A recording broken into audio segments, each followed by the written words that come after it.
तो जोशीमठ के मारवाड़ी क्षेत्र में हम इस समय मौजूद हैं। ये एक चर्चित नाला जो बह रहा है, आप देख सकते हैं किस तरीके से पानी आउटफ्लो कर रहा है। इसको लगातार बताया जा रहा है कि ये एनटीपीसी की टनल से यहाँ पर पानी बह रहा है। और इस समय सबसे बड़ी खबर ये है कि रक्षा राज्य मंत्री अजय भट्ट जी यहाँ पर मुआयने के लिए पहुँचे हैं। वो जायज़ा ले रहे हैं, उनके साथ अधिकारी भी मौजूद है जो उनको ब्रीफ कर रहे हैं कि ये किस तरीके से ये पूरा जो लगातार नाला यहाँ से बह रहा है और ये जो पानी है ये एक चिकना पदार्थ के साथ ये पानी बह रहा है। बात करने की कोशिश करते हैं इस समय। सर, आप आज जोशीमठ के विजिट के लिए आए हैं, अभी आप जायज़ा ले रहे हैं, बड़ी त्रासदी हुई है यहाँ पर। दुखद है और सभी जगहों पर मैं आज गया हूँ। आर्मी भी देखी है और सिविलियन स्थान जितने हैं वहाँ भी देख रहे हैं। और जहाँ ये पानी निकल रहा है, जो पहले 500 करीब लीटर प्रति मिनट का ऐसा कुछ बताया जा रहा है, अब थोड़ा कम तो हुआ है, लेकिन क्यों हुआ, कैसे हुआ, ये सब चीज़ें जब हमारी जियोलॉजिस्ट की रिपोर्ट आ जाएगी, भूगर्भ शास्त्रियों की, तब हम कुछ बोल पाएंगे इसमें। सर, सेना को भी कोई खतरा है? जो सेना के कैंटोनमेंट्स वगैरह हैं उनको क्या दूसरी जगह ले जाया जाएगा? नहीं, वो तो जितना वहाँ से हटाना था उतना हटा लिया है सुरक्षित जगहों पर।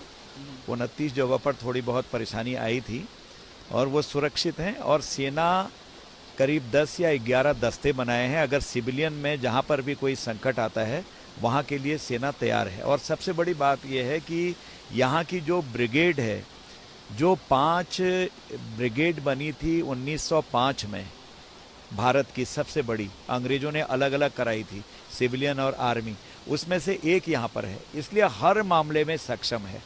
और हमारा यहाँ पर दूसरी फौज भी हमारी बगल में ही है, आपने अभी देखा होगा, स्काउट, गढ़वाल स्काउट देखी, वो भी है।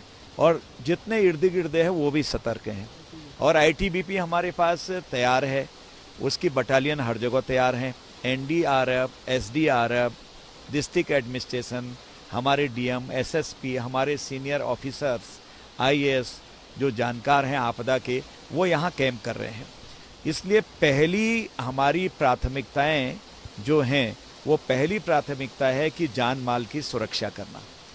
अभी जो एक आध बिल्डिंग्स आज उनको नेशनल बिल्डिंग जो हमारी आईआईटी में है, सीबीआरआई, तो सेंटर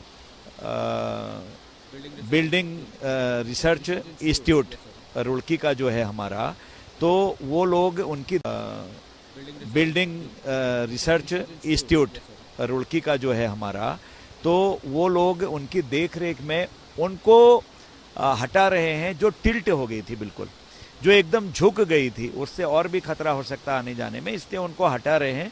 तो उसमें ऐसा कहीं नहीं है कि और मकानों को हटाया जा रहा है, उनको तोड़ा जा रहा है। वो तो जो राय आएंगी जो बिल्कुल ख़राब होंगी उसके बारे में सोचा जाएगा। लोगों का सामान बिल्कुल सुरक्षित रखा जाएगा। जब वो अपने घरों में जाएं तो एनडीआरएफ और एसडीआरएफ, हमारी पुलिस उनके साथ जाएगी ताकि उनको खतरा ना हो। ये व्यवस्थाएं हमने करी हुई हैं। इसलिए पहली प्राथमिकता जो मैं बार बार कह रहा हूं कि मनोबल बढ़ाना, पैन की नहीं फैलाना, गलत बात कोई नहीं कहे, इसकी मैं प्रार्थना कर रहा हूं कि हिम्मत बढ़ाएं। पिछली बार जब आपदा आई थी 2013 में, मैं स्वयं उस समय लीडर अपोजिशन के नाते जोशीमठ की जनता के साथ, यहाँ के युवकों के साथ, ये इतने हिम्मती लोग हैं यहाँ के, बद्रीनाथ हम 11:30 बजे रात पहुँचे, 15 या 20 दिन के बाद पहुँचे। वहाँ खुशी की लहर दौड़ गई। जितना हमारा पंडा समाज था, पुजारी थे वहाँ के, जितने हमारे और भी लोग थे वहाँ के, भक्तगण थे, बाबा लोग थे, कि खुश हो गए, कोई तो हमें पूछने के लिए आया। तो उससे मनोबल बढ़ा। उसके बाद से धीरे धीरे धीरे खुलना प्रारंभ हुआ। मैं यहाँ भी निवेदन करूँगा, प्रार्थना करूँगा कि मनोबल कोई न तोड़े और मनोबल टूटे भी नहीं। हिम्मत रखें, जो होगा वो करेंगे। मोदी जी, मनोबल कोई न तोड़े और मनोबल टूटे भी नहीं। हिम्मत रखें, जो होगा वो करेंगे। मोदी जी हर चीज़ को देख रहे हैं, पल पल की खबर ले रहे हैं और जिसका जो नुकसान हुआ है उसकी भरपाई हम कर रहे हैं। सर, एक सवाल बार बार उठ रहा है, ऑपोजिशन भी उठा रहा है और आपकी पार्टी की सीनियर लीडर उमा भारती जी भी उठा रही हैं कि जो डेवलपमेंट प्रोजेक्ट्स थे, जो गंगा नदी के किनारे, अलकनंदा के किनारे उन्होंने हाइड्रो प्रोजेक्ट्स पे रोक लगाने की बात कही थी 2016 में जब वो मंत्री थी, तो उसके बावजूद भी यहाँ पे प्रोजेक्ट्स उठाए गए। 1976 की जो मिश्रा कमेटी रिपोर्ट है उसमें भी कहा गया है कि डेवलपमेंट प्रोजेक्ट्स नहीं आने चाहिए, तो उस पर आपकी क्या राय है? देखिए, मेरी राय कोई माने नहीं रखती है, क्योंकि पर्यावरण और विकास का संतुलन बनना चाहिए, ये तो आम आदमी कहता है। लेकिन सवाल ये है कि जब तक भूगर्भ शास्त्री कोई रिपोर्ट नहीं देते हैं, कुछ बोल के कोई फायदा नहीं। बिकॉज मैं टेक्निकली लेमैन मानता हूं अपने को। मुझसे आप सेना में पूछेंगे, पर्यटन में पूछ लेंगे, या वकालत का पूछ लेंगे, केंद्र सरकार राज्य सरकार के बारे में पूछ लेंगे, हमारी योजनाओं के बारे में पूछ लेंगे, तो मैं बता सकता हूं। लेकिन जो सिर दर्द हो रहा है वो कहीं पर इन्फेक्शन से हो रहा है, या माइल्ड हार्ट अटैक आ रहा है, या कहीं और कोई दिक्कत आ रही है, ठंडे से हो रहा है, ये तो डॉक्टर बताएगा। तो इसके डॉक्टर जो हैं वो हमारे भूगर्भ शास्त्री हैं, उनकी रिपोर्ट आने दीजिएगा, तो रिपोर्ट आ जाएगी तो उसके बाद कोई धारणा बनानी होगी। सर, एक लोग काफी परेशान, रिपोर्ट आने दीजिएगा तो रिपोर्ट आ जाएगी तो उसके बाद कोई धारणा बनानी होगी। सर एक लोग काफी परेशान हैं, आवाज उठा रहे हैं कि जो लोगों को घर खाली करने के लिए बोला गया है डेंजर जोन से, उनको अचानक खाली करने के लिए बोला गया है। जैसे तो होटल मलारीन वाले हैं, वो ये कह रहे हैं कि हमको कोई नोटिस नहीं दिया, जब हमने बनाया था तब तो किसी को कोई परेशानी नहीं थी। देखिए, जब हम बनाते हैं किसी को पता नहीं होता, कोई मास्टर प्लान तो था नहीं यहाँ, नगर पालिकाएं थी जो देती हैं और वो नक्शा पास करती हैं, दे देती हैं। हर एक का वैसे होता पहाड़ों में। अब जहाँ मास्टर प्लान बना है, अब वहाँ नए सिरे से उसमें थोड़ा देखा जा रहा है। लोगों ने अच्छा होगा करके बनाया, अब होटल टिल्ट हो गए हैं, झुक गए हैं, रहने लायक नहीं रहे हैं।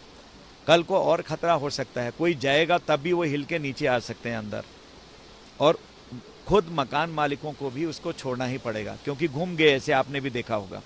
तो ऐसे में जो हमारे एक्सपर्ट हैं उसके, उन लोगों की रिपोर्ट और उनकी देखरेख में ही उनको डिस्ट्रॉय या फिर उनको हटाया जा रहा है। स्थानीय और लोग हटाने के बाद उनका पूरी सर्वे होगी, आंगणन बनेगा, उनको जो दिया जाना है वो भी दिया जाएगा। ये जनहित में हो रहा है, किसी व्यक्ति विशेष से कोई दुश्मनी भी नहीं है। यही तो मैं कह रहा हूँ कि इसमें पैनकी नहीं फैलानी चाहिए। भाई, ये सरकार की नैतिक जिम्मेदारी है, हम सबकी नैतिक जिम्मेदारी है, प्रेस की भी नैतिक जिम्मेदारी है कि इस समय हम एक एक बच्चे को बचाएं, जोशीमठ के लोगों को बचाएं, जोशीमठ को बचाएं। तो उसके लिए सरकार काम कर रही है कि इस समय हम एक एक बच्चे को बचाएं, जोशीमठ के लोगों को बचाएं, जोशीमठ को बचाएं। तो उसके लिए सरकार काम कर रही है। और सीधे माननीय मोदी जी बार बार मिनट की सूचना इसके ले रहे हैं। हमारे मुख्यमंत्री 2-3 दिन पहले यहाँ आए, कल चीफ सेक्रेटरी साहब यहाँ आए, उनकी यहाँ पर बैठक हुई है। हमारे सीनियर ऑफिसर से यहाँ पर हमने रखे हुए हैं। कल स्पेशलिस्ट आए हैं हमारे, वो उनकी बैठक कल देहरादून में पुनः हुई है। तो एक एक पल की खबर ले रहे हैं, हम स्वयं आज यहाँ पर आए हैं। तो इसलिए जो भी नुकसानी हुई है उसको पूरा करेंगे। सर, इस आपदा को राष्ट्रीय आपदा घोषित करेंगे आप प्रधानमंत्री मोदी जी से बात करेंगे? नहीं, देखिए ना, इस सवाल से कोई फायदा नहीं है। राष्ट्रीय आपदा वैसे ही हो गई, घोषित करें या न करें। प्रधानमंत्री मिनट की सूचना ले रहे हैं, हर चीज की गारंटी दे रहे हैं। हम लोग कह रहे हैं कि जिसकी जो नुकसानी हुई हम उसको देखेंगे। और तो और गाय भैंसों के लिए या जो जानवर हैं उनके लिए, लोग बकरी वगैरह अपने घरों में जा रहे हैं टूटे में, वो तक कह दिया है कि उनके लिए कैटल शेल्टर बनाए जाएंगे। कल से काम प्रारंभ हो रहा है। आप इसको राष्ट्रीय आपदा की तरह लेके चल रहे हैं? नहीं, पूरी ले रहे हैं, उसी तरह से ले रहे हैं, उसको उसी तरह से देख रहे हैं। इसमें कोई ऐसी बात नहीं, क्योंकि उत्तराखंड के अधिकांश, नॉर्थ ईस्ट के अधिकांश भाग, हिमाचल के कुछ भाग ऐसे हैं जो हमारी तकदीर में ऐसा लिखा है। अब ये मैन मेड है या फिर ये नेचुरल है, ये भूगर्भ शास्त्री ही हमको बताएंगे। दूसरे क्षेत्रों में भी ऐसी ही समस्या आ रही हैं, आप उसकी जांच के लिए? वो सरकार पहले से देखने लग गई है। कहीं अभी हमारा उत्तरकाशी में भी कुछ धसान हुआ है, पहले भी हुआ है, तो उसमें सारे लोग हम करेंगे उसको, चिंता की कोई बात नहीं। मेरी फ्लाइट का टाइम हो गया। देखिए, बहुत बहुत धन्यवाद। तो ये हमारे साथ रक्षा राज्य मंत्री अजय भट्ट जी ने बात करी। इन्होंने कहा कि ये राष्ट्रीय आपदा, इसको घोषित करने की जरूरत नहीं है, ये राष्ट्रीय आपदा है और प्रधानमंत्री नरेंद्र मोदी लगातार इस मामले में मिनट टू मिनट नज़र रख रहे हैं और अपडेट ले रहे हैं। और जो दूसरे स्थानों पे जोशीमठ जैसी स्थिति पैदा हो रही है उसको लेकर सरकार गंभीर है और एक्शन में सरकार है, तो इसमें चिंता करने की कोई बात नहीं। उन्होंने कहा कि पैनिक ना फैलाएं, लोगों का मनोबल बढ़ाएं। कैमरामैन अनिल बड़ोनी के साथ अंकित शर्मा।